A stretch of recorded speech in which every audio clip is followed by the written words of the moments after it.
In the previous video, we took a slight intermission to discuss the differences between measures and calculated columns. Prior to that, we created our calculated date table with all these rows. Now let's showcase a little phenomenon that you might not have expected and show you how to resolve it. Let's go back to the report editor and add a couple of tables so we can look at the data from our calculated columns. You don't need to follow along with me in this part because I'm just going to set the stage for the next feature we're going to learn.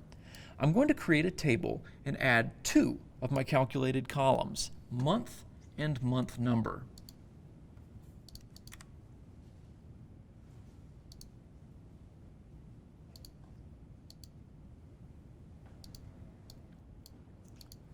Then I'm going to add a stacked bar chart, put month on the axis, and I'm going to use the transaction table's amount column to create an implicit measure. Note that I'm only doing this for demo purposes, and I still always recommend that you refrain from using implicit measures whenever possible. Now that I've got my chart and table, notice how our month column in both visuals is sorted alphabetically.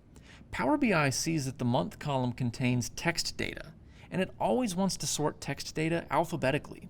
As a result, if we attempt to sort by month, our year will start in April and end in September.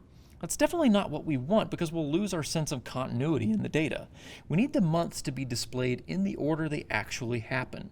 To do this, we need to force the months to sort themselves not by the letters they start with, but by the numbers they correspond to. Fortunately, there's a really easy way to do this in Power BI Desktop. This is where you should resume following along with me. From the Fields pane, we're going to select our month column. Then we're going to go to the Column Tools tab on our ribbon and find the button that says Sort by Column.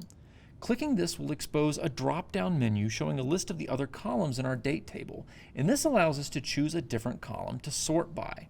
It can tell Power BI Desktop to override the alphabetical sorting and use a numeric field for sorting instead.